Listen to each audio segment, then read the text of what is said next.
Hi everyone, and welcome to another edition of Shakey's Cricketing Journeys. So far so good. I've had a couple of videos out there already, and the response has been quite nice. And today I'm joined by another big high-profile name, ex Yorkshire county cricketer, ex Durham county cricketer, ex England Test cricketer, and obviously Scottish cricketing legend. I'm joined today by none other than Gavin Hamilton. Hello, Gav. Hiya, Shaky. Good to be here, matey. Loving your work so far. Thank you very much. Thank you, and hopefully this one will just take it up that notch further, because I know you, Gav. You're a man who brings some comedy gold forward. We'll give it a go, matey. So what I'm going to do is, Gav, I'm going to go right the way back to when you were a boy. I want to just start by congratulating you. I know you went on to play for England, but you were born in Scotland, thankfully, in a nice place called Broxburn in West Lothian. Beautiful place. And I think that's why you turned out a good bloke as well, Gav, because being born in Scotland and all. It was the only way forward, matey. Yeah, I was born in Broxburn, as you said, as Blaney and Ryan Watson and Neil McCallum obviously made it very clear that was a wee Ned from Broxburn. Yeah, and then I only stayed in Scotland until about 6. My mum and dad got a job down in Kent, so we up roots and went down to Kent, and that's where I started. Really, that's where I learned a bit of cricket. But my dad was an old stalwart of West Lothian cricket for a number of years before he went down there. So cricket was always in the blood, matey. Okay, so whether you went to England or not, you were going to probably go on to play for West Lothian and go through the ranks in Scotland. It just happened to be that you went down to Kent. Absolutely, certainly West Lothian. My brother was I think he was, how old was he? I think he was just a junior. I think he may have been 13, 14, maybe, my brother. So he was just starting to play a little bit of second team stuff before we left. So it was always going to be I was always going to be destined to be at West Lothian for a number of years at some stage. So you went to Kent, Gav. What club did you join there, and what age were you?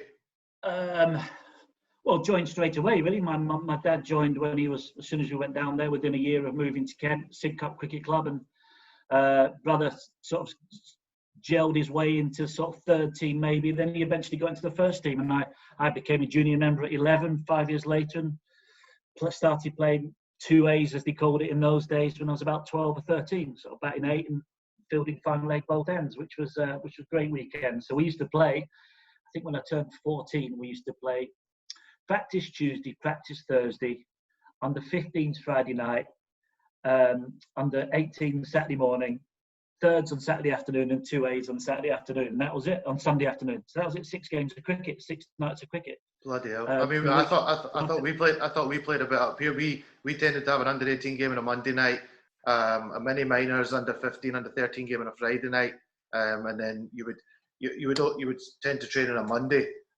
Or if there was a game, you would play a game. But that's incredible. So you had weekend cricket as well on the go. Absolutely, it was a nightmare for my mum, driving me everywhere. But then it was the norm. It was about 2 miles away.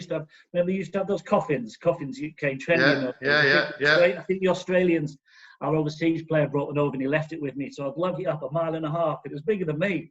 So you were 2 miles on the ground. Yeah, about that, give or take. I was only small then, so it probably felt like about 10 miles. It's probably about 200 metres. So the coffin was probably bigger than you, Gav? Yeah, absolutely. And nothing in it. It was really neat, though. And I used to put stickers on the side of it. I was convinced I was a professional at 14. You know, it's funny you say that, because we'll get on to talk about this, but I remember when you guys went to the 99 World Cup and I came to watch you train at Hutchie, and I seen all these coffins, and I was thinking, I was just buzzing. I was thinking one day I'm going to have one of those coffins. That was the first time I actually got, I think we had a couple of the old school coffins at Yorkshire, and we had Tetley Bitter on the side of it, and you just felt, well, I've made it in cricket. Yeah, I've made it. What else do you need in life? Yeah, that's it. And you're the actually, man. those Scotland ones were a step up. I think they were the big blue ones, if I remember. Yeah. They were like a big treasure chest. They were super. Yeah. Unfortunately, they went after that, and the trend just disappeared. You might see the odd guy now at a club ground that has a coffin, but it's very few and far between. Absolutely. I think the fact that they brought the wheelie bags out now People just I don't think they were logistically good for flights overseas, were they? When you no. literally the size of the kitchen. Or car boots. I wouldn't have thought they were made very well for when you're trying to squeeze three, 4 kit bags into a car. There was no way you were getting 3, 4 coffins in there. Oh, I love talking about cricket coffins. I could do this for an hour.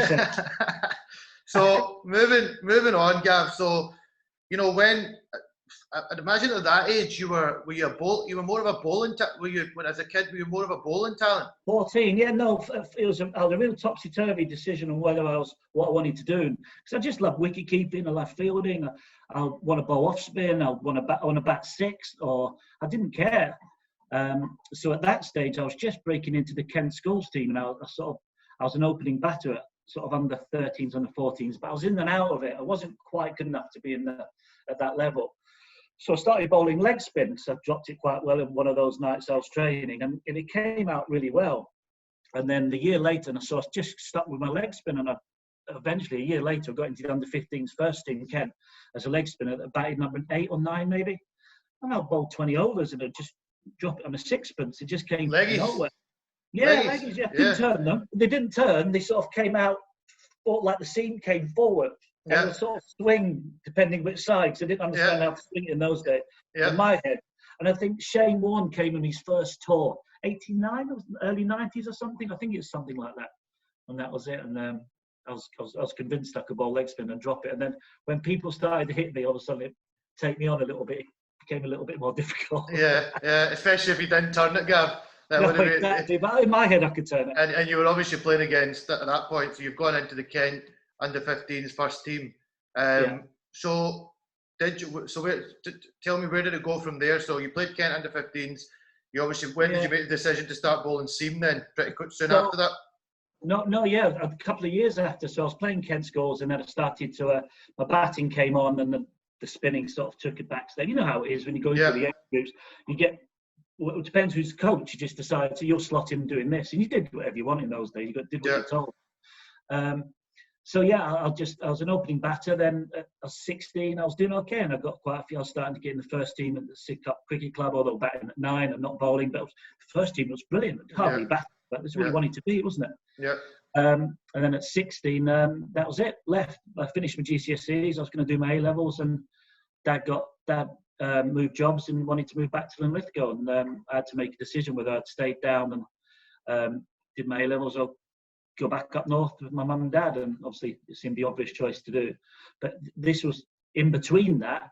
I just had to make a decision in between that. My dad was wanting me to go to South Africa and pursue my cricket, but I didn't show any signs of, or even within myself, whether I wanted to be a professional cricketer. I just loved it. Yeah. So effectively what happened was I'd ended up going to South Africa. I went back to Scotland, played half a season with West Lothian, opened the batting. Omar Henry was overseas player then, and he said, right, you're coming back with me to South Africa for a summer. So whereabouts in SA did you go? So we went to, it was in Bloemfontein in those days, so my dad loved it. He said, right, well, if you're going to do it, you're going to study. So I did my A-levels over the winter and played a bit of schools cricket and played some genuinely tough club cricket. I was only in the second team out there. I mean, all the provincial players would come back, and I'll go watch the first team and think, wow, I thought West Lothian was tough. This is proper cricket. So then I played the following year back at West Lothian, the full year, had a great year. We were a superb side, brilliant bunch of guys, and that's where I fell in love with Scottish cricket. It was absolutely superb. Loved it. Real good standard, tough cricket. Yeah. And that was it. We were going to win we were going to piss the league actually, but I think we didn't play a game for the last 9 games. And you know, I don't know you were before your time, Shaky, but in those days, if you didn't play and another team played, they would just get the points. So you just we had no chance. It's not really. We managed to get 2 games in. We didn't win the league, but to this day, we would have won it. It's not a great rule. No, it's a terrible. I'd imagine you played probably winning and losing draws back then as well. Yeah. Another rule that I hated. Yeah, horrendous. So that was it really. And then I went back to South Africa the following year, and that's when it all clicked for me, Shakes. That was when. So what age were you? What age? You're probably 18 now. 17. Right. I only went to South Africa when I was 16. So I was probably 17 and a half now for my second year in South Africa. And So you did that. I mean, I went away with Kyle Coetzer when I was 17 and a half for the first time, but to go away at 6, so you did that really, really young. That's probably what stood you in such good stead. Sorry. Well. Yeah, it's during the years of apartheid as well. So there's massive changes in South Africa in those days. And to this day, it's the best thing I ever did. Just a learning curve just to grow as a person, and just to stand on your own 2 feet, which I think, looking back, made a massive difference in the decisions I made later in my career. But yeah, so over those 2 years, I just turned into a seam bowler. And that second year in South Africa, it clicked. I'd started swinging the ball, and I'd grown. I wasn't very tall. I was about 6 foot now. I was getting a bit bigger, a bit stronger, playing cricket all day, every day. And came back the following year, and I'd gone from about a 6.5 cricketer to sort of 8.5, 9, sort of about 10 cricketer, which making big strides. And I started growing confidence more than anything. 1993, Gav, first class debut. 5 for 65 against Ireland. Yeah, remember it well. Talk to me about that game.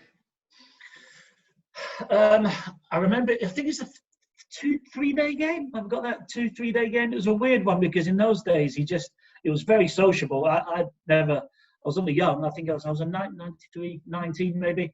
So I wasn't really a drinker. And then I think that's how I remember the game, because that's how I thought cricket should be played. Because obviously the Irish boys were sociable, first class cricket. We'd finish, drink in the bar, go back to the hotel, drink, go out for a curry and drink. So that was the norm. Yeah. And it was just, look, I was just going to say there, Gab, before you continue, because I mean, socialising and all that's never been something you've really struggled with. So you got that gave you that kind of. What are you trying to say? That gave you the grounding on the first class game you played. Because I imagine, God knows when it went when we go on in your story to Yorkshire, etc. But so from game one, you'd already had a couple of pints with the Irish boys, and also knocked over five wickets in an innings to take 5 for 65. I was just raw in those days. I don't think I even had a proper run up in those days, Shakes. Just made it up as I went along and just blagged it and just loved my cricket. I ran and bowled as fast as I can. I think I might have had a yard. I wasn't slow by any means, but I had a yard. And it just got off to a great start. It was brilliant. I didn't even know what a 5 for really meant as a person or as a cricketer in those days. You got 5 wickets. So who were some of your teammates, Gavin, in that game? Oh God, Ali Story, Andy B, Aberdeen. Mm-hmm. Jim Love had just taken over. Was coach. I think he must have been. Yeah. Bruce Patterson. Yeah. I think George Salmon played. Yeah, I think he was captain actually. Maybe before his captaincy. Jimmy Gavin. Heard the name, yeah. Yeah. Oh, couldn't have said 30 years ago, Shakes. So, and who did you kind of connect with when you went into that team? Because you're always, as a young kid coming in, I know it was like for me coming into the national team, you kind of, it takes a bit of time to find who kind of took you. Did anyone take you under the wing? I mean, I can remember it actually, Shakes. I mean, I will go into it a little bit later, but this was the only really big issue I ever had with. And we'll go into when I took over as captain, how it affected me as a captain was that I always found from that day there was always a lot of bickering. There was always a lot of unhappy Scottish cricketers. I always found it was really weird. I remember one night I was sitting in a bar and everyone was just chuntering about who's going to play, and I thought, it sort of kick-started the unrest within a lot of the Scotland teams I played in. Mm-hmm. But yeah, it was a strange one, mate. I didn't know quite where I fit in. I didn't understand why people were like this. Obviously, I was very young. Yeah. But then the other side of the fence, there's people like George Salmon, who is one of the nicest, best captains I played under. You'd run through a brick wall for him. So I warmed to him straight away, and he took me under his wing. He was obviously a very good player to be around, calming influence, and just a good, genuinely good bloke to be around. Yeah. And I found that throughout 30 years of playing cricket, I always warmed to people who I genuinely found myself hanging around with people who genuinely were good blokes. Yeah, well, we'll get still stuff to get into, but just while we're on that subject, you gave me you might not remember this, but we were in South Africa for the World Cup qualifiers. You might remember I carried the drinks pretty much for 6 weeks out there. A tough time. I had a pretty tough time about it there. Looking back now, pretty depressed, to be honest. Yeah, and I came into you. I used to come into your room. Me and Nabi used to come in. You and Maka used to kick it. You used to be sitting in your robe, chilling with your cup of tea or whatever. And I came in and I was moaning and groaning a bit. I was getting really ratty. I didn't really get on ever with Ryan Watson. I knew he probably didn't really want me on that trip. So, you start to get a bit disgruntled, and you were always a guy that just kind of said to me, listen, just stop being negative, just keep positive. It's going to come good for you eventually. And I always look back and remember that, because you need somebody sometimes to just give you a bit of encouragement or kick up the backside, but in the right direction. So I was always fond of that. But then moving forward, then Gav, you started your Scotland career. When did you sign for Yorkshire? So I signed in. That second year I came back from South Africa. I had a decent year with West Lothian, and in those days it was the North, Central, South, the district games. So that we used to play them on the Sunday. We ended up playing. I think we played the West. No, I think we played North at Watsonians, and a guy called Jack Van Gloven was ex-Leicester Yorkshire lad who was umpiring. Mm-hmm. And I think probably the best spell I can remember ever in Scotland in club cricket or district cricket. And Jack pulled me aside that night and said, look, I'm going to phone Doug Paget. I want you to go down to a trial at Yorkshire next week, all over like a cheap suit. Mm-hmm. So sure enough, it happened. I got a call from Jack the following morning, Doug wants you down. And within 4 days, I was playing bowling in the nets of the morning of Yorkshire-Lancashire Rosie's game at Headingley for a half an hour trial, literally within 4 days. And that afternoon, I always remember because I was in the Yorkshire dressing room. Sachin Tendulkar had just signed, and you remember he used to wear that helmet, really distinctive helmet. Yeah. Up, and I just thought, wow, this is the dream. So that afternoon I went to play in an academy game, East Biley. You'll know very well, the club I played for 15 years. Yeah. A few years later, for academy against the Bradford League side, which was just second to none in terms of league cricket. Bowled right, and then 2 weeks later I signed on the academy. So it literally happened within a 3-week period. So it was like, reading up on you, Gav, you signed in '94 for Yorkshire, but they reckon it took you a couple of years to find your feet. Yeah, it was a tough process, but do you know what? It made me a stronger player. I mean, I think because it started so fast. I was in the second team. I sort of leapfrogged the academy a little bit. Then I got dropped from the seconds because a few of the first team players came back. And Yorkshire in those days, the cricket was everything. I mean, cricket, you wore a blazer to lunch, you adhered to the rules, otherwise you were gone. There was no, the senior player told you to do something, you did it. Yeah. And to this day, I think there's still a space in the game for it, not to that extent. Mm-hmm. Sorry, what were we on about there? Yeah, so '94 you signed, and it wasn't until around '98 that you had your first kind of golden season, where you took 59 first-class wickets, 34 one-day scalps, and you also scored 6 50s. So that process, sorry, Shakes, I forgot the chain of thought there. That process was, so I started really well, and then I got into the first team at 19. I remember me and Chris Silver opened the bowling at Kent. We're both 19 years old, the youngest ever opening attack for Yorkshire. And I thought, well, this is a piece of piss, it's easy. Wow. And I took my foot off the gas a little bit, and I'll probably go into a bit more detail. I did it a lot, and I sort of found myself falling down the pecking order again. And over those next 4 years, I was in and out first team. I was going to be sacked. So has that got anything to do with a couple of late nights then, Gav? When you said that you're a few shakes. It certainly didn't help. Yeah. So I was in and out. I was going to be released, and then 1998 something clicked, and that was it. So I mean, it can happen, can't it? In your youth, you kind of get that early success, and you do think, I can do this. It's a piece of cake, and the game's got a big way of biting you in the backside. So you had your wake up call. But I mean, you are the person you are, the cricketer you became because of the experiences you went through. Absolutely. So while you played at Yorkshire, Gav, you played with some legends. Name some of the big names that you played with during your time. Well, I mean, I get goosebumps thinking about this now, because through that period of 4 or 5 years, when I joined the academy in '93, when I got into the first team in the '98, '99 time, 7 of those academy players were playing in the first team with me. So it was one of those amazing sort of career paths where everyone knew each other's games, and then so we as Yorkshire had this conveyor belt of fast bowlers, which was, it'll never happen again. I don't think. I think we had 11 international bowlers at one point in 2000. Obviously, one of the main ones being Darren Gough.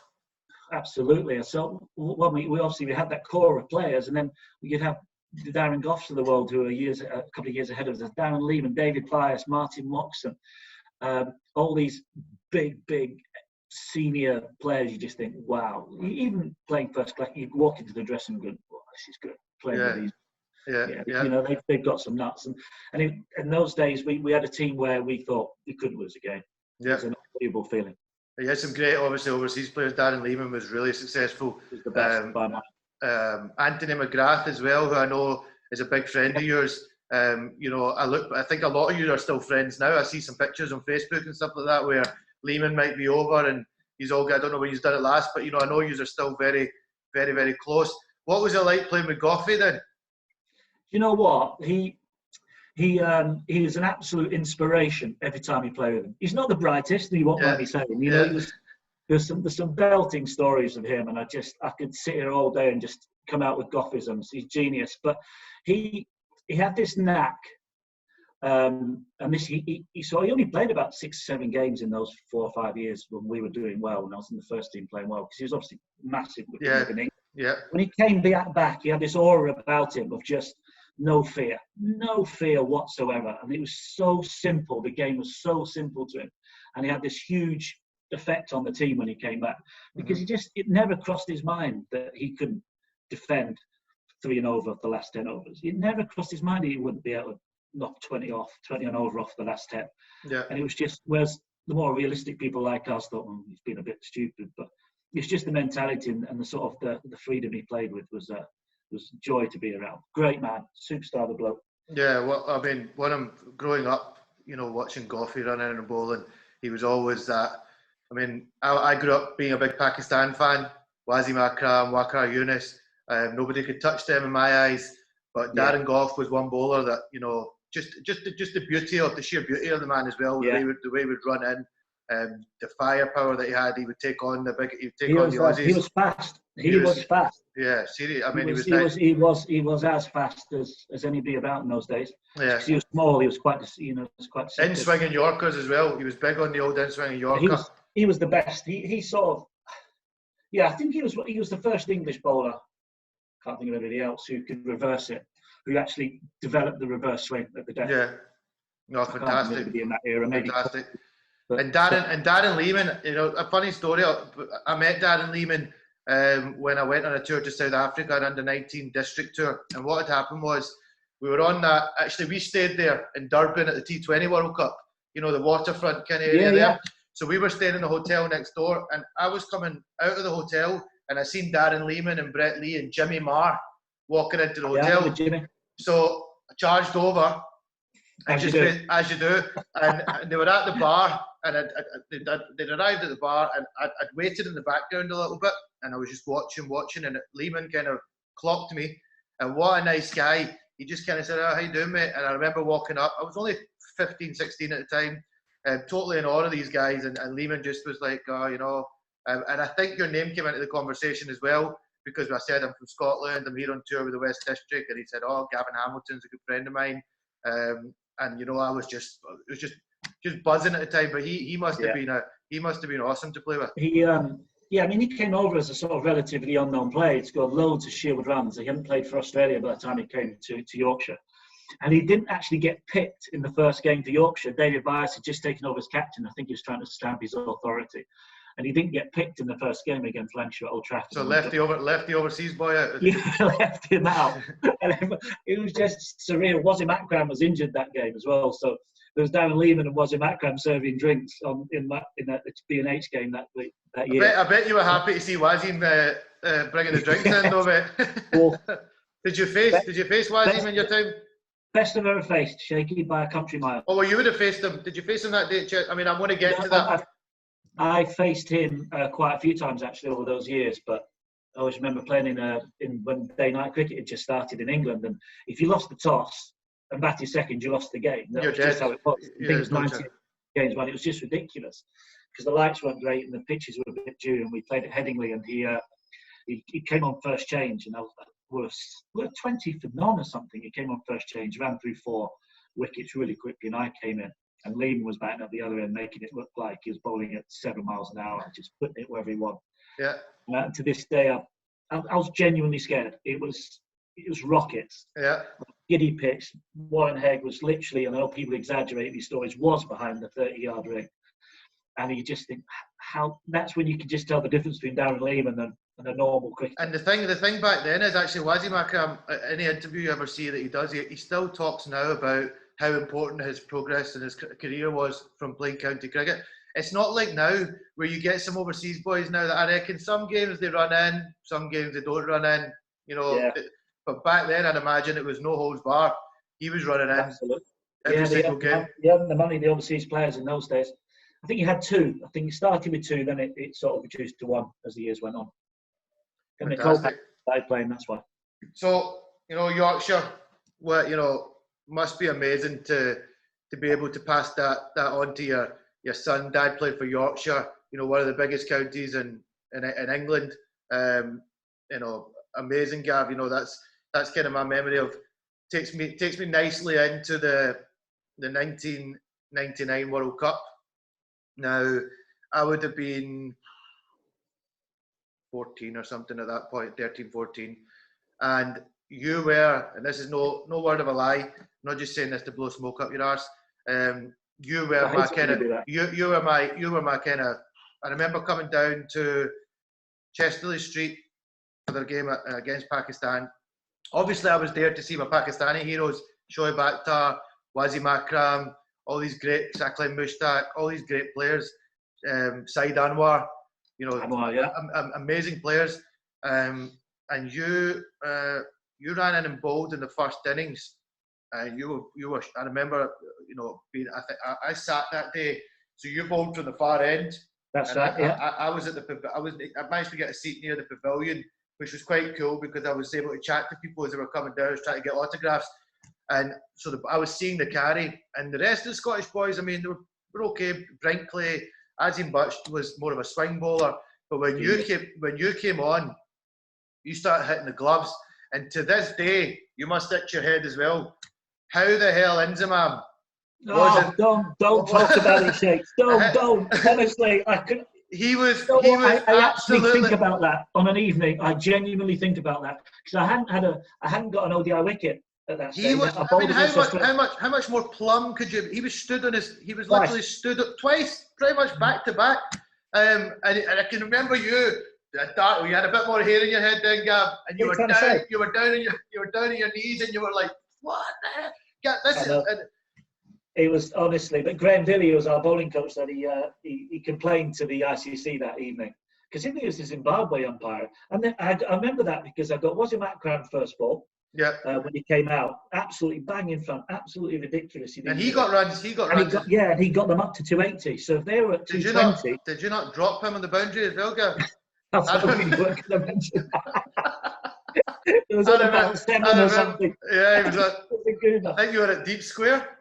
It was like, that's good knowledge, Shaky. Mate, I've got a memory. See, once I've started doing this, I'm surprised myself. It's like catching a ping pong ball. Yeah, you ran in, and unfortunately, and then him and I think Moin Khan.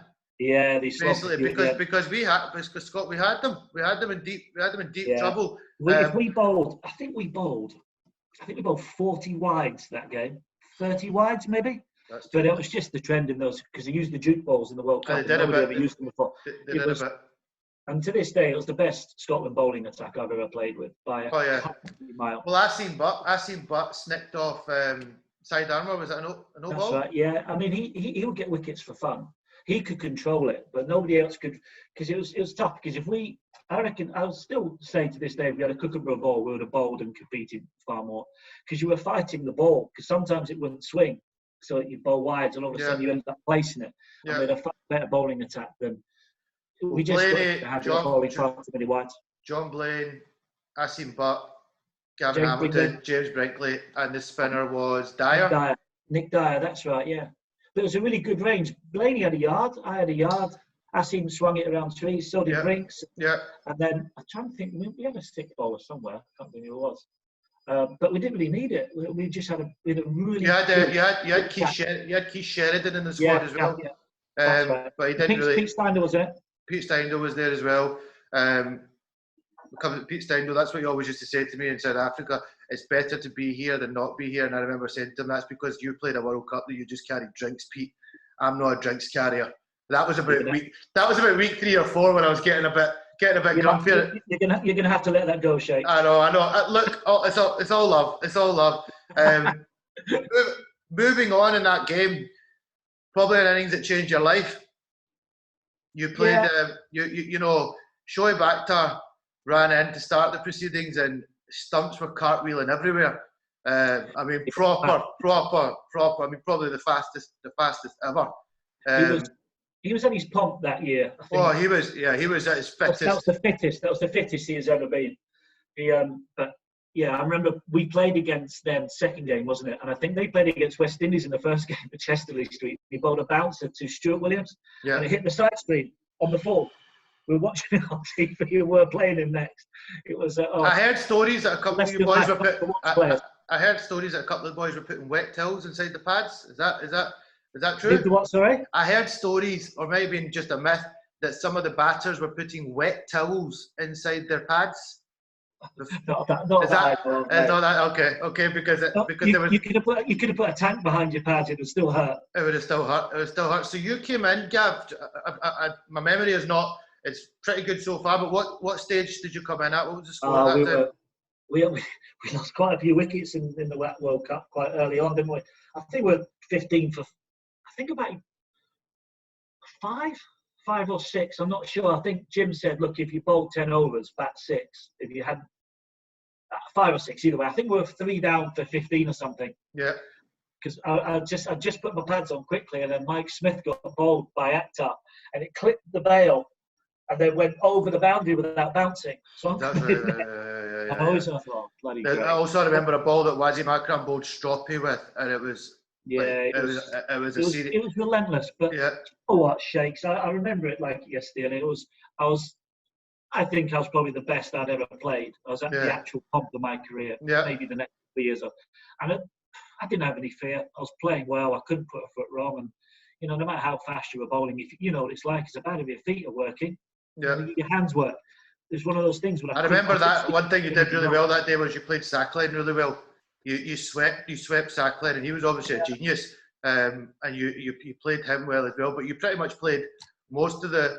How much did you face of Akram and Akhtar? Yeah, I faced a few overs of Akhtar when he came on for his second spell, but Wasim was a challenge. But I played a lot against Saki for Surrey, so he's obviously a genius in himself. But I thought, well, we had nothing to lose. I think we were 80 for 6 at one point. I thought, well, start playing a few shots, and a couple came out in the middle, and then they start spreading the field, and all of a sudden you can start sort of settling in a little. So what was it, Gav? Was it 66?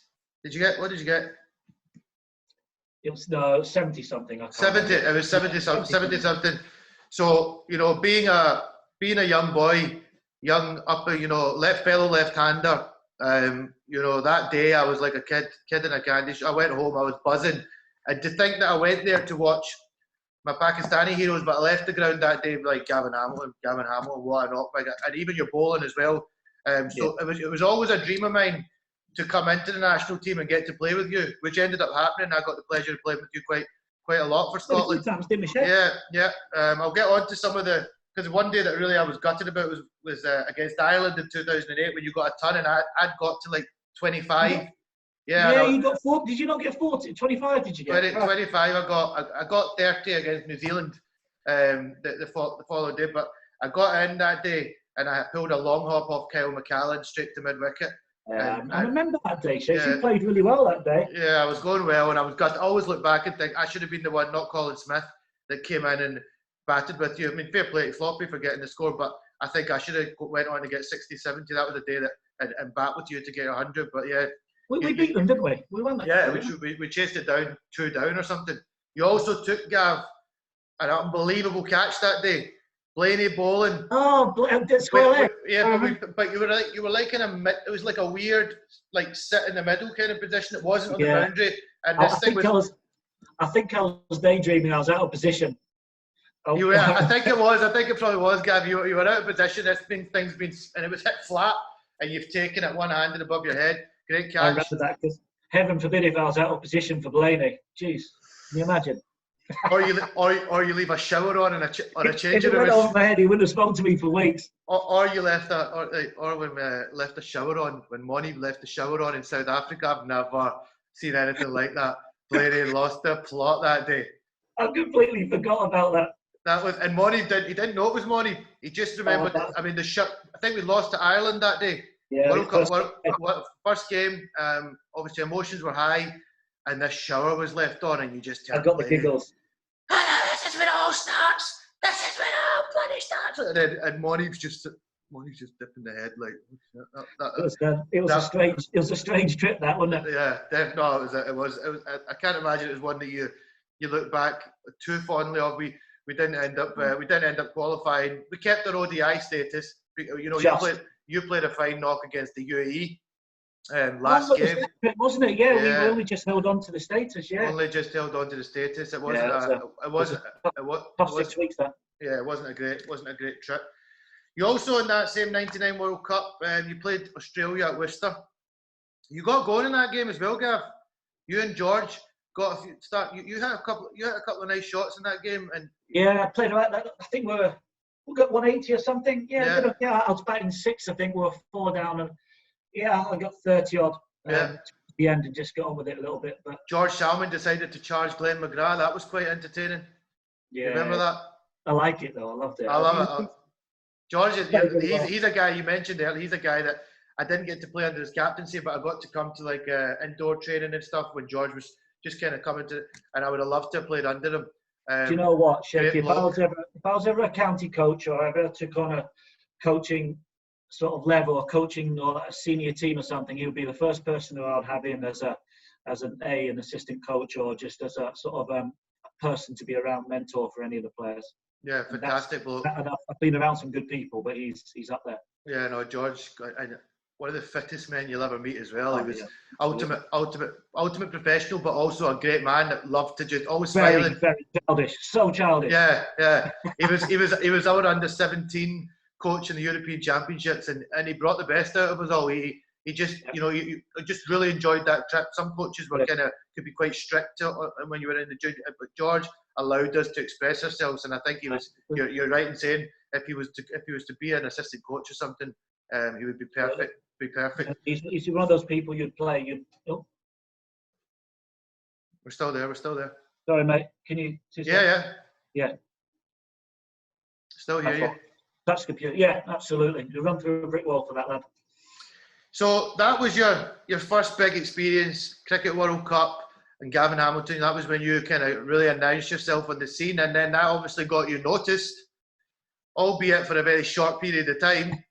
But you played your one and only Test match for England in Johannesburg. Not one that you probably. I mean, look, you played a Test match for England, Gav. Not many people get to do that. But you must feel it's a bittersweet almost. You obviously you got 0 in both innings, but you were up against a frightening attack. It wasn't. Yeah, it was a freak game, to be honest. It was just typical, really. I think. It was funny because in those days we went away first week in November. We came back at the end of March, so it was 5 months tour. And we had 3 warm-up games, 3 4-day warm-up games before the first test. Mm-hmm. And I was picked in the first warm-up game, so bowled really well in the practice. So I got picked to batted 8. So I was excited to be in the first starting game. Didn't have a semi-decent game in Cape Town. Then went to Bloemfontein. I got 70 odd, and I got a couple of wickets, and I was swinging it, and Shakes, honestly, I could not put a foot wrong from 1998, 1999. I did not have. So the opportunity was coming at the right time. Do you know, in my head, this is all coming to a head. I'll be playing in the first test. I wasn't expected to. I was only there as a one-day player.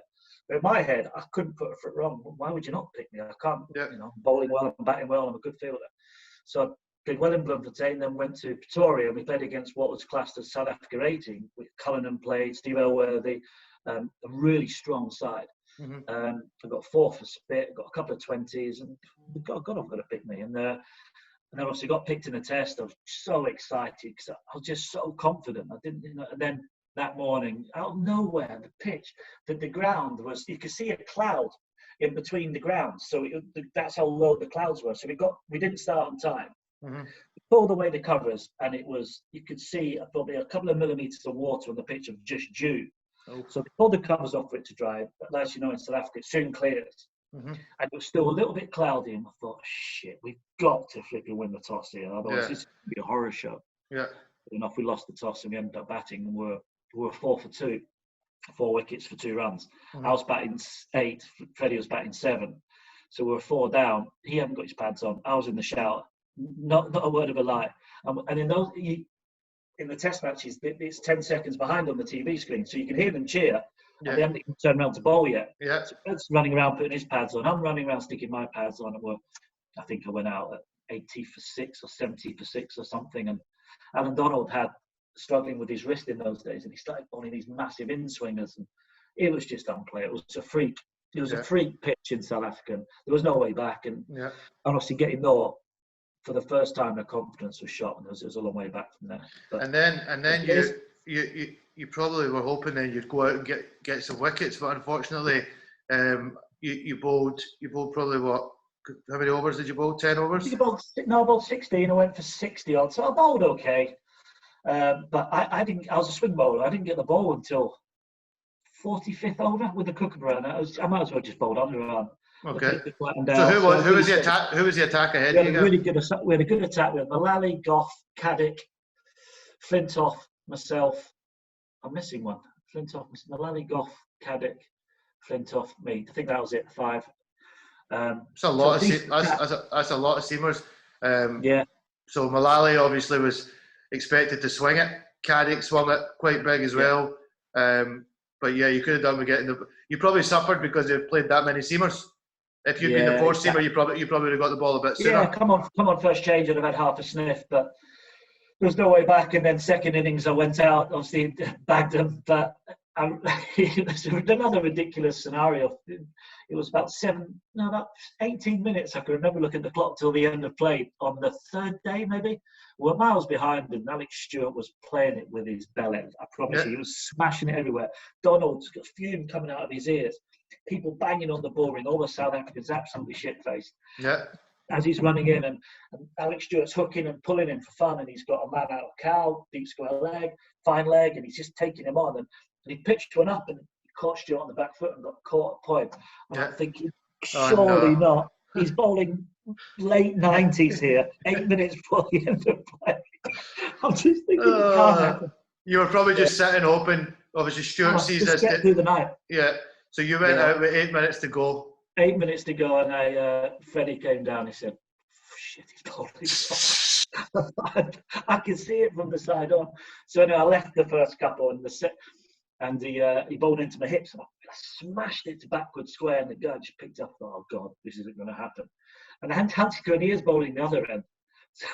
Get me down that end. Yeah, Fred's just blocking the shit out of it, playing to the end of play. And then I left 3 balls, and then he bowled an unbelievable bounce, and it just. Yeah, I've seen that. I remember seeing it. You've tried to evade it. That's the prime example of what the English press were like in those days. All of a sudden, I had an issue with the short ball. I mean, and that was it. So I started, Yeah, but who wouldn't have an issue with the short ball facing Alan Donald on a deck like that? So yeah, it was. So what was it like after that, Gav? Was it just like you're done, mate? Yeah, it was tough. It's pretty similar to you in South Africa as well, Shakes. That was it. The thing is, I knew 2 days later they picked the side in Durham in a 4-day game. I wasn't picked, so I knew the writing was on the wall. But you don't get a bat in the nets. The coaches don't talk to you. It was just really weird, and I found that a real strange setup. And now I thought, right, the 1-day series is coming up. I've got to sniff at this. That's what I'm good at.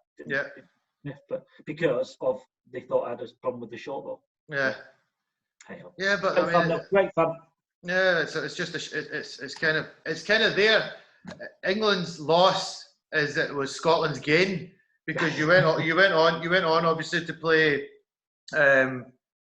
another 50 over World Cup in the West Indies and Caribbean. What's your highlights of that World Cup? Oh, we struggled that World Cup. I think. Yeah, we didn't do it. We didn't do it too well.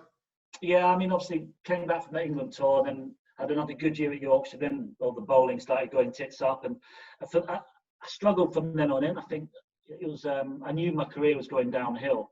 Probably 2 years after the England tour, 2001, we won the county championship. I had a good year, not great. Okay, I was in and out, a couple of injuries, and then 2002 it started going a bit pear-shaped for me for obvious reasons. Yeah, And, I wanted to ask you about that. Obviously, yeah. Gav, probably not something that you No, you look back at too fondly, but I believe it was in the biggest arena as well, between Lancashire and Yorkshire. No, it wasn't. No, it wasn't. It was. No, actually, do you know what? I've read an article. I've read an article that said it happened during a. No, it wasn't. No, it wasn't. It was absolutely not. I'll tell you where it kicked off. It was actually before the England tour. This is where the first seed came into my head. I'd just been picked for England. Yep. David Byers phoned me. We were in Scarborough in those days. We used to have the Scarborough Festival, so we'd play 4 one-day games during the week. Great fun, social, good cricket. Just enjoy yourself. Yeah. There'd be 5,000 people. Great fun.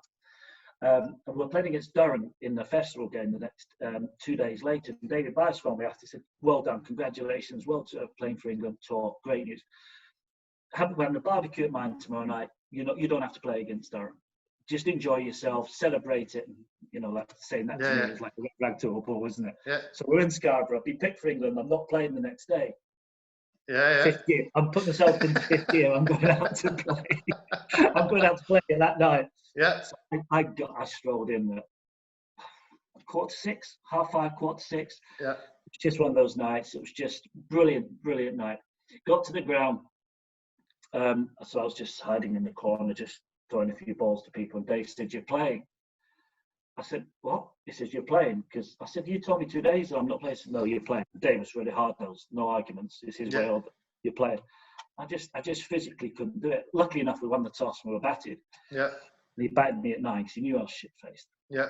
And then I opened the bowling. I was absolutely still pissed at 2:01 in the afternoon. And I remember, and I had a brand new ball, and I literally couldn't let go of it. I was bowling it to fine leg, but I was bowling it the second slip, and Dave said, "Are you all right?" I said, "No, I'm not all right, Dave." And stupidly enough, luckily enough, I actually pulled my hamstring in the second over. Or I strained it or something, so I had to go off, and everyone thought he's faking the injury, but I didn't. But that started the whole process. That was the first time. Yeah, it's just something I thought. So then, obviously, then it all kicked off in 2003, actually against Leeds Bradford University. Bowling down the hill where I felt the most comfortable ever bowling, and I just bowled a couple of wides, and all of a sudden it just felt like a ping pong ball. It's just one of those. But the thing is, it didn't just happen. There's a process to it. Yeah, I've not done. It's not at the same scale as you, Gav. I mean, that I used to bowl a bit in South Africa T20 World Cup. I remember setting about you a few times in those indoor Centurion nets with my left armers. But very similar. I stopped bowling when I was like 19, 20, and it was just a build up in 2 or 3 games where I couldn't get the ball. It's like where you would not, a guy like you who would never think about it, just run up, hit the pitch. It can just go, and it never really. But unfortunately for you, never really. That was pretty much it with the ball. Yeah, absolutely. And you're absolutely right. It doesn't just happen. There's little things that started, and then a couple of times on the England tour, I just didn't feel right, and all of a sudden, it just built and built and built.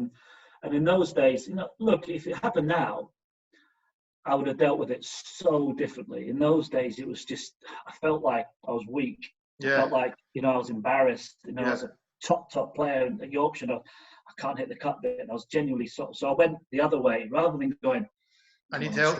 Let's deal with it.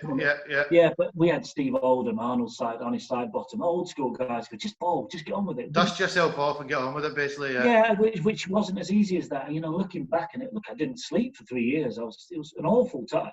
Yeah. So I never really recovered. That's how I was a very, very frustrated cricketer for the next 8 years playing for Scotland. Because every time I go out to field, I think I could bowl better. Well, actually, it's funny. One of my first tours with you, Gav, Namibia away. We went out to Namibia, Windhoek to play, and you just turned around one day and were like, we went to have a practice session somewhere, and you started bowling a couple, and you were bowling quicker than any pretty much the rest of the attack, and you said one day, or you said, I think it was Watson that was captain at the time, you just said, like, I'm going to have a bowl. And you probably got through a couple of overs. You got through a couple of overs. I can remember, both 3 overs, but that was just that summed it up really over the next 8 years. I just wanted to do it, but I didn't want to put myself through that. That's why I was surprised that time when, I think, because I knew obviously what had happened with your bowling, and I think you just thought, well, if it doesn't happen, it doesn't happen. If I spray it in the first over, I'll just stop bowling. But it was still clearly there. You were getting it through, but it wasn't enough to want to. I think you clearly didn't want to put yourself through that again, because anybody that it happens to, it's not a nice feeling, because I stopped bowling when I was 20, and up until then in the Under-19 World Cup, I upped the bowling, and when the bowling went, it never quite was the same. Yeah, I mean, Shiggy, I was an opening bowler. I batted 6, 7, 8. I could bat. Yeah. All of a sudden, playing for Scotland, I ended up opening the batting. But every single game, I was so frustrated. I wasn't. In a way, I sort of resented the game. I took it out in the game, and that's probably reflected my performances on the number of games. And I just got a bit. Yeah, I was 80% of the player. I was 70% of the player that I could have been.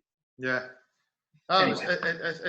Look, Gav, you still achieved some great heights with the ball. I mean, the fact that you got picked for a test team to play for England as a guy that could bowl shows how good a cricketer you were. So it's unfortunate. I know what you're saying. You probably could have went on and been even, an all-round cricketer, even more. But you were still a good enough batter to, hold your own, and you opened the batting for Scotland for quite a few years to come after that. I went to the T20 World Cup with you in South Africa, which was a great trip. We played 2 warm-up games. One against. You got a few runs, didn't you? Yeah, bloody right. I got a few. I felt hard done by on that trip as well. I had an argument with Ryan Watson and Pete Steindl. Did you get 30 odd? Yeah, I got 30 odd against Zimbabwe off 18 balls. That's right. Yeah, I remember that. And I went pretty well. And unfortunately, at that point, I was up against. I didn't ever see myself as being obviously I was never competing with. I was more competing with like a Neil McCallum at that point. That position, and that we've been told when we arrived there that whoever performs in the 2 warm-up games is going to play against Pakistan. I remember that. Yeah, you get runs, you play. You play. So I walked off the pitch that day, and I was thinking, and I was getting a few taps in the back and saying, "You're going to play against Pakistan." So I went back to the hotel. I've obviously got loads of family in Pakistan. I contacted everybody. I'm playing against Pakistan. Make sure you're there. Make sure you're watching. I'm playing.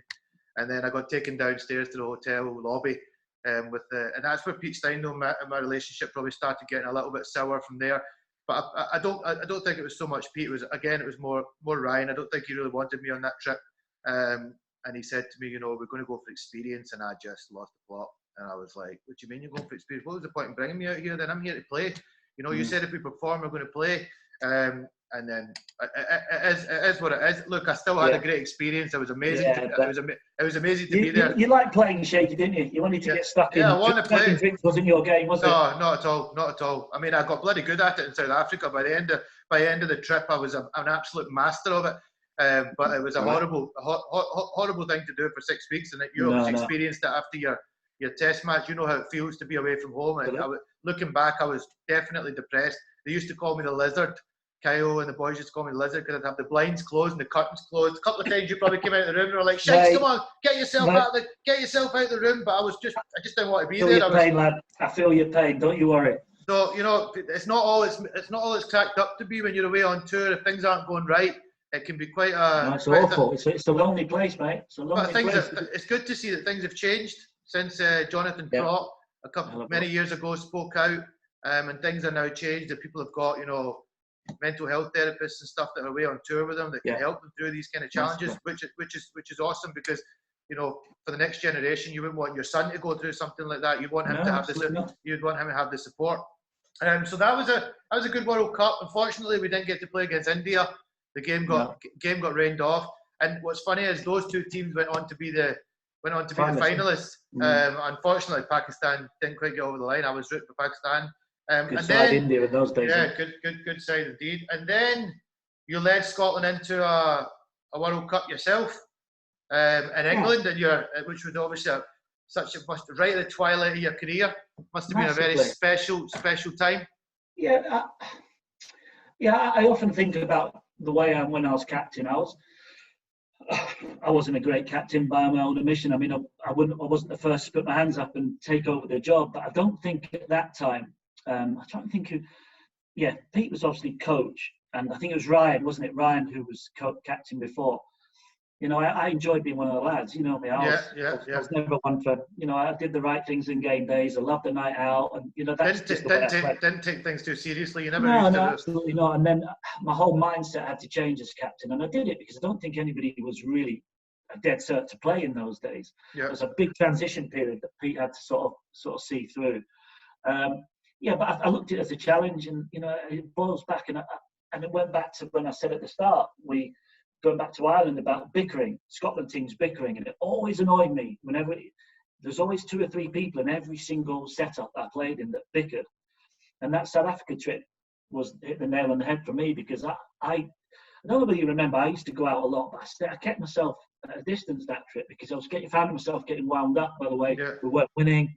And people were finding excuses, and the team talks weren't what they should have been. Yeah, just a big. So as a captain, I thought in my head, do you know what? Let's just grow some balls. If I had anything over this next year and a half, I want us to grow some balls and not be a team that are expecting to lose, not be a team that, you know, take a step backwards. And this is what I learned at Yorkshire, with some great lads who found a way to win and never took a step back. Yeah. But you know, no criticism whatsoever of any of the players. Are the hardest working, some of the greatest lads I played with. Mm-hmm. It's just I always felt we didn't have that edge. So that as a captain, I thought, right, we're going to do this. And it boils back to me being a frustrated bowler. I wanted to bowl. Yeah.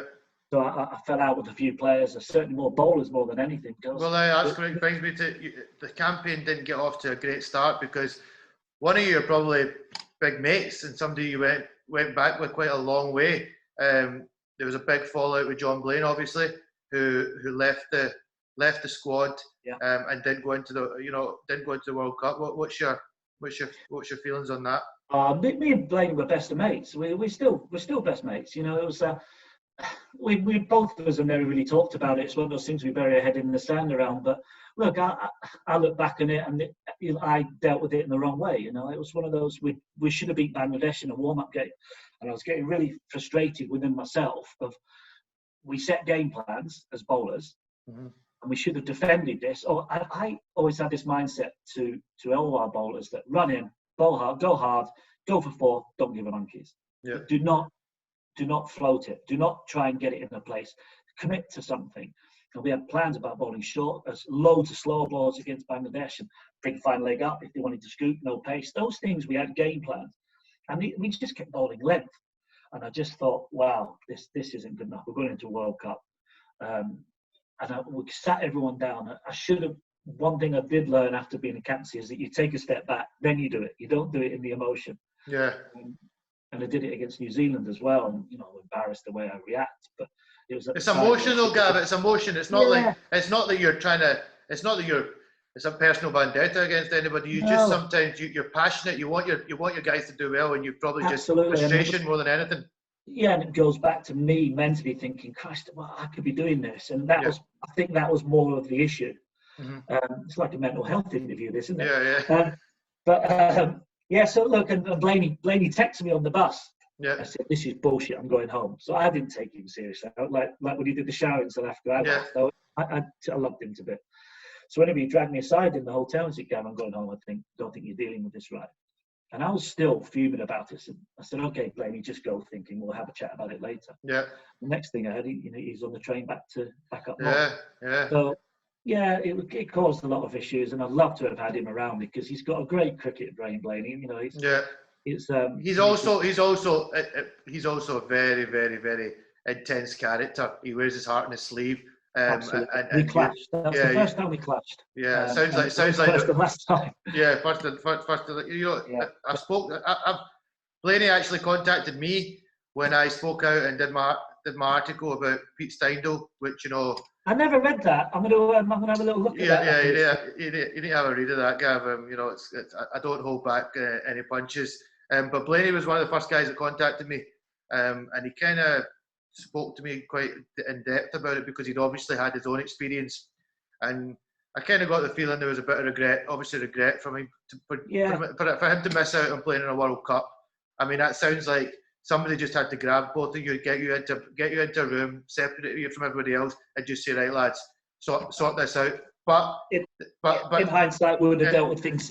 We'll all have dealt with things so differently. I mean, absolutely. We didn't speak for a year or so. We both sort of were stubborn, but we'll both say now that look, I dealt with it wrongly. I should never have spoke to the players like that at the end of the game. Yeah, I did it a few times throughout my captaincy, just through frustration, because I just thought, we've got to be better than this. And people chuntering about kit, it bugged me. Just, you've got kit, it's not going to affect your play because your t-shirt doesn't. Yeah. It's not going to affect how good. When you want people to focus on doing what you don't want to hear any other crap. No. You don't want to hear any other nonsense that's going on. So that World Cup had some ups, it had some downs. New Zealand game in particular, 7 overs or something. He scored 90 odd. Not 90 odd in 8 overs, didn't we? Yeah, and they chased it. They chased it with an over to go. I thought that was a sure victory for us that game. Do you know what, Shaky? That game summed up everything I was trying to do as a captain, and try to. I'll say it again, I did it wrong, but just try to prepare players for that occasion. That will come around 1 in 1,000 times when we get a chance to beat an international team in a World Cup. 90 off 8 overs. We can dictate this game by setting the fields. We're. What was it? What was the power play? What was the power play? How many 2 overs? 2 overs. What was the power play? Yes, and we sat everyone down. We said, right, boys, I don't give a monkey's what you're thinking. You can bowl the odd slower ball, but let's get this full. We'll stick men back. You can have a man on the paddle, full tossies, don't mind, full. And I could just see in a few of our bowlers' faces, they'd just gone. They're all over the place. They were nervous. The whole occasion got to them. Yeah. Bowling no balls for fun, and it was just. This was the occasion I was mentally thinking this is how I wanted all our players to prepare for. Yeah. To deal with pressure situations. Anyone can bowl a Yorker at the Grange in June against Clydesdale. Yeah. Do it against South Africa at the Oval. At the Oval. Yeah. And we were terrible. It was just everyone went into the shell. And, it just didn't sound like it was a particularly great campaign. I mean, it's so special to play in a World Cup. It just didn't sound like it clicked. Some highlights. I was chatting to Kyle yesterday. Catch of Mark Boucher. He's the first to confess that he screwed that one up. He'd actually ran in a few balls before it, and then he said, and he thought he'd screwed it again, and then ultimately took one of the great catches that now still gets played when you see an archive of the great catches. So there was some great moments. There's also a bit of controversy over his inclusion. Did you have anything to do with him coming back into the side? Because there was a bit. No, I wasn't involved in selection. I was involved in day selection, not so much squad selection. I stayed clear of that. That wasn't my. Wasn't your thing? Not the squads. I was there in the final 11. So we're getting towards the end of things now, Gav. One other thing I want to finish with, and it's again a memory of me playing with you, was I got the pleasure of playing against Australia at the Grange. We went out to field first. We started okay. Nelly got Warner out quite early. We steadily got Gough's got five wickets. We steadily kind of chipped away at the Aussies. David Hussey played a seriously good knock. Adam Voges got some runs. And then we went out to bat. Now, previous to this, I'd played against New Zealand. Well, did they got 300? Did they? They got 300. Not many. 320 or something. Yeah, and you had. I remember it well. You came out of the changing room and you said, if we get 270 plus and we get near this year, we're all going out in Edinburgh tonight. I'm staying up in Edinburgh and we're all going out. So that was like people. It was always great to have you up from down south. So we were pumped. You and Fraser Watts walked out to bat, and you set about the Aussies. I mean, properly set about the Aussies. Like Lee was getting hit, Johnson's getting hit, Fraggle's flicking Watson over mid wicket. You're leaning back, launching them down the ground. I think off Johnson one shot in particular. Remember, you didn't move your feet. You just leaned back and smashed them down the ground. And we must have been 50, 60 without loss. And we were going. Yeah, we were 60 odd after 10 overs. 60 odd after 10 overs. Who's the left arm of the Dutch Australian? Nanes. He was quick. Quick. So then Ryan Watson went in at 3. Fraggle got out, and it was actually really soft the way Fraggle got out. He got done by because he was going really well, and he must judge one. Watson came out. Brett Lee bowls him a snotty, slower ball full toss and gets bowled. And then I came into bat at 4. Now, Gav, don't know how much you remember about this. Lee had 1 ball left in the over. Yeah, he bounced you, didn't he? You've come. Did that, didn't he? Yeah, that's right. You've come down to me and you've like, Shaker, it's slow. The wicket's slow. It's not quick.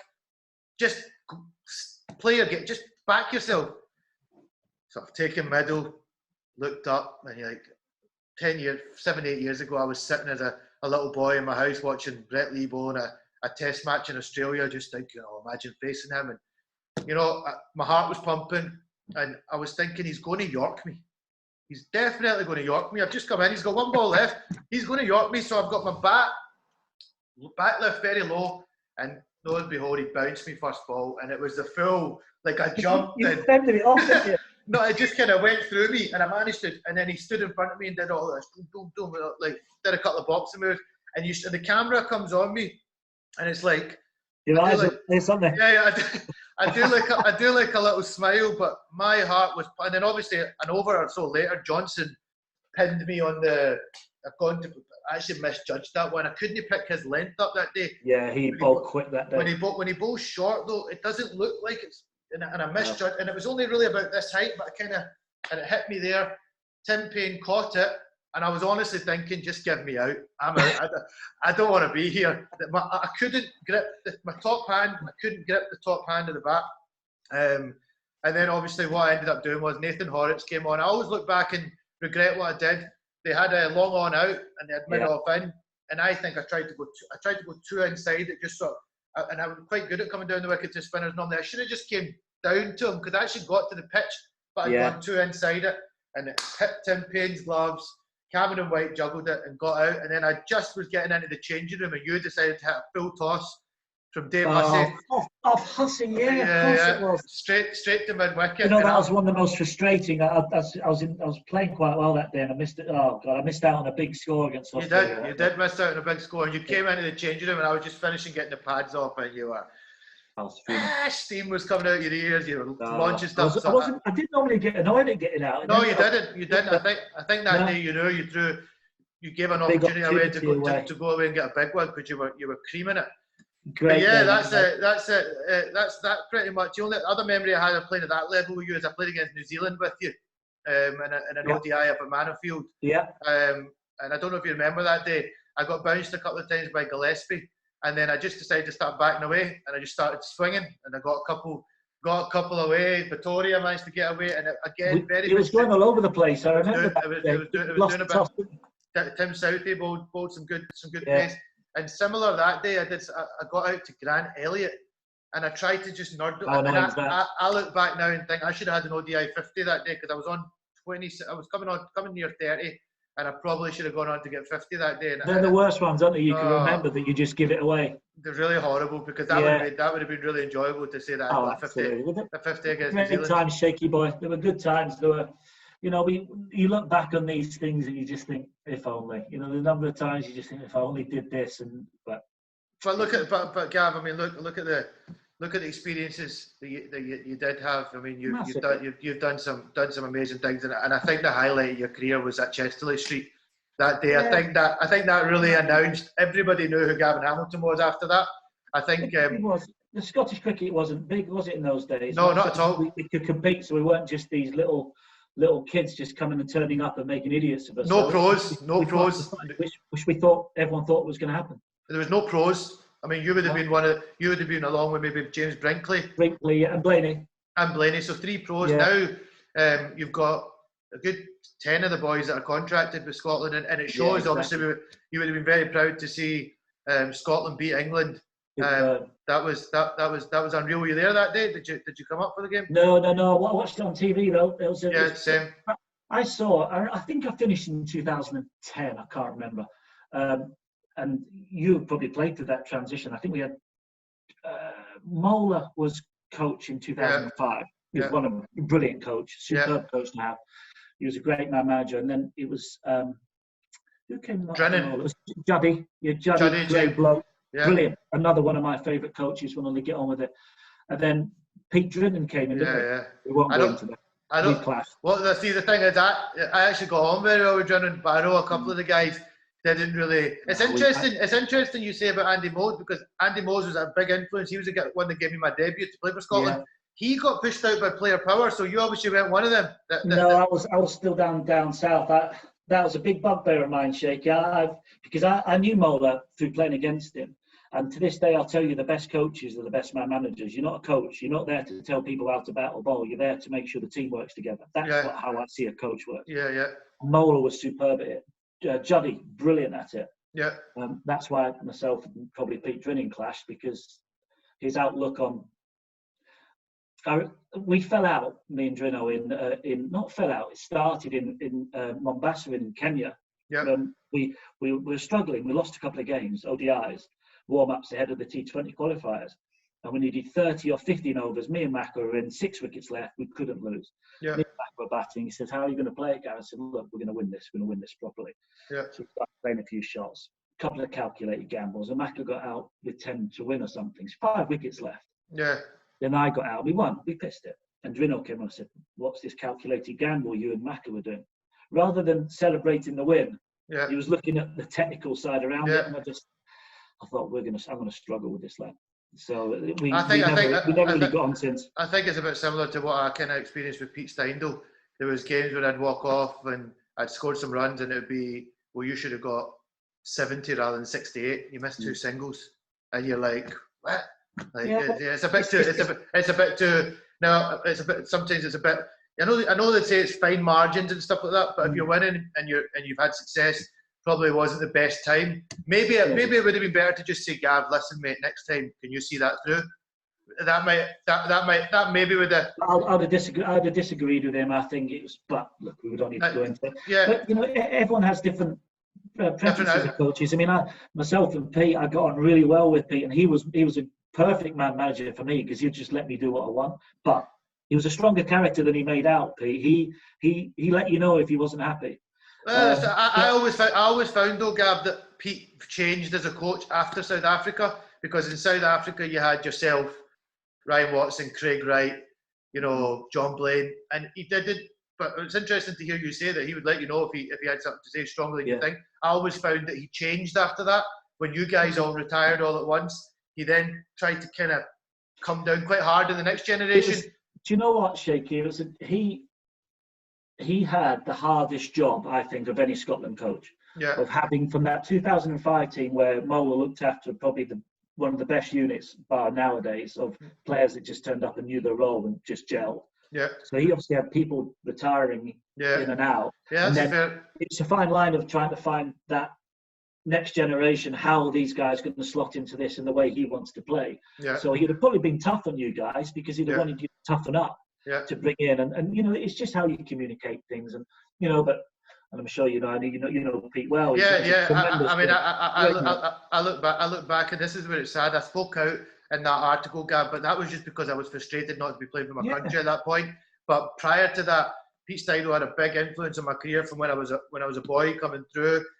Pete Steindl gave me the opportunity, along with Adrian Birrell, out in Namibia. I wasn't going to be playing in that game, and again, Ryan Watson wasn't looking likely to pick me, and they argued the case. I wasn't going to play against New Zealand. I don't know if you remember when we were warming up at Manofield, there was an argument taking place between Pete and Ryan Watson, because Pete had said, "I'm playing and Fraser Wattson's not playing," and Ryan wanted Fraser Watts to play, and I could actually, I knew what the conversation was, and Pete. So there's times when I look back and I think I probably shouldn't have done the article. I probably shouldn't.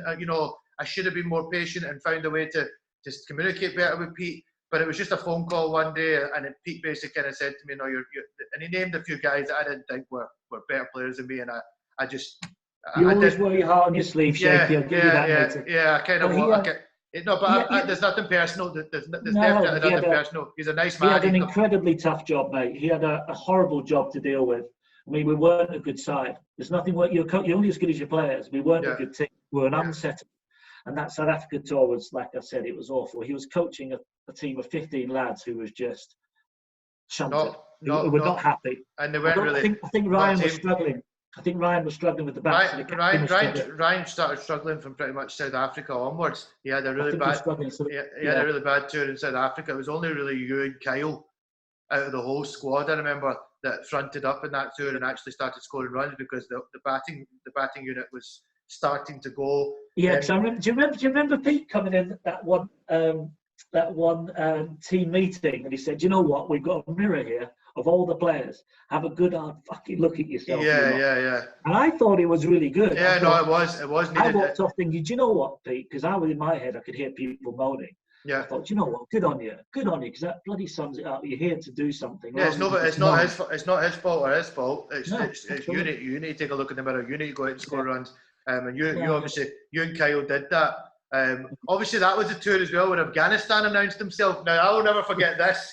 Craig, right? I've got Righty coming on. I've got him coming on at the week. But we were in a team meeting, Gav. You got a bit frustrated as well that day because Juddy started going through all the Afghanistani players. He was like, "So this guy, Shazad, this guy, this guy." Were we sitting down on the outfield? No, we were in a one hotel. This was just in one of the hotel rooms. We'd all got together for a team meeting, and you and Righty first of all came out and said like, "Who the fuck in Afghanistan?" And you were just like, "Oh, Johnny, put that away, man. We're going to go out and beat them, man. What are these guys?" And Afghanistan soon let us know that next sunny day at the Benoni Oval. When Blaney was running in and off a length, their opening batsman just started teeing off, and we got smoked by them a couple of times out there. And they obviously, but look what they've gone on to achieve as well. They're a good side, those boys. Yeah, they are. And Moeller had a big influence on them as well. He obviously went to coach them. But Gav, I could talk to you all day, but I need to come to the end. So what I'm going to do to finish with, mate, is I'm just going to fire a couple of questions at you. Okay. Just some quick fire answers, and that will bring us to the end. But I think you've been box office. I think it's going to be great. I'm looking forward to listening back to it myself. It's good to catch up, Shakes. Question 1: who's your favourite teammate of all time? All time, Anthony McGrath. Anthony McGrath. I know he's a big pals now. Yeah, good mate. You've known him for 30 years. Been through everything together. Been ups and downs. Yeah, he's a man you'd have on any side. Good stuff. Who is the best player you've ever played with? Darren Lehman. Darren Lehman. No contest. Not even close. Darren Lehman or Fraser Watts. Or Fraser Watts. Absolutely. That's a close one. Who is your favourite Scotland teammate of all time? It's a tricky one, that, Shakes. It was very similar to the Scotland setup. I grew up a lot of those boys, but Neil McCallum, Rhino, Floppy, Righty. Look, I can't name one, but I still speak to all these guys. George Salmond, you obviously talked very highly of George. Yeah. But he was more your captain back then, maybe not so much. Yeah, I don't speak to him much, but I know if I met George in the street, we'd have a great couple of hours together. But I've got some really good close friends in the Scotland South. Okay, a few of the controversial questions now. Who's the worst bloke you ever played with? Played with or against? I'll give you either or. I can't think of any players I've not played with. No, there's no room in our teams for anybody who was a shit bloke. There's no chance. You wouldn't have survived at Yorkshire if you were a shit bloke. I think it's harsh because he's not a bad lad, but the worst and the two people I dislike more than anything playing against was Niall O'Brien, and I can't remember the Dutch wicketkeeper. Played for years. He doesn't. Schmidt. Yeah. Arrogant chap. Don't get me wrong, and I've had Niall O'Brien in my team all day long because I love a bit of chat, but he got personal. It's actually funny, Gav, because I remember we were over in Ireland for a tri-series against the Ireland and the West Indies, and we talked about it in the changing room, and Ryan Watson had said nobody says anything to Niall O'Brien. Yeah. And you hadn't even been on the pitch 2 seconds, and you were like, right in his face. I remember Rhino's like, Gav, what do you think? You were just like, what a couldn't stand it. I couldn't. He's not a bad bloke. It's just He's actually a top lad. He knows how to get under your skin. He's a good lad. I've come across him a lot, and I've dealt with him a bit while at the PCA. He's a really good lad, but he had this demeanour about him where he just wouldn't. I don't know. He just really got under my skin. Yeah. And he got too personal for me. And if he was keeping in my team, I would have a word with him because Oh yeah, he liked it. He liked it. My first memory of playing against him was under-19 qualifiers, Ireland against Scotland. We beat them to qualify for the under-19 World Cup, and he was behind the stumps and Mooners was bowling. There's a guy I've got coming on. I've got John Mooney coming on Friday. I'm going to do a podcast with him. So make sure you keep and spread the word, Gav. That I've started this YouTube channel. I'll be interested to see what Moon said because he was in the same camp as me on the socialising. Great lad. I'll be touching on the Irish boys. You know, they brought the best. I think they brought the best out. And you when you played against them because you know it was that competition. Yeah. That good sheer competition. Grit. Good hard cricket against them boys, Shakes. Good hard cricket. Obviously, we were great in 2005. They took over for a number of years, and I think it's back. I think it's back head to head again. I think Ireland. Obviously, they've got their test status, which technically makes them seem like a better side. But I think Scotland are a better side. If I was going to bet, I think Scotland are a better team. Scotland seem to have everything, all the boxes ticked right now. It's probably as strong a side as we've had. But listen, Gavin Hamilton, been an absolute pleasure going down memory lane with you and talking to you about your career. And I can't wait to. This segment will probably come out not this Saturday, but next Saturday. So hello to your missus in the background there, going upstairs. So have a look. Obviously, I didn't talk to you about this. We've been talking about it too much. Obviously, we're in tough times right now, but here's hoping things will ease and pass by. But the main thing is that you're staying home, staying safe. Well, you know me, Shakes. I'm not mature enough for this anyway. So the sooner we get out, the better. I can't stay inside. It's not my bag. Yeah, no, it's not. It's cabin fever. And I can imagine you're missing out on a few barbecues and catch up with your mates. But it'll come back eventually, Gav. But listen, you take care of yourself. You take care. Cheers, Jakey. Keep up the good work, matey. You're doing well, lad. Catch up soon. Thank you very much. Take care, mate. Bye bye.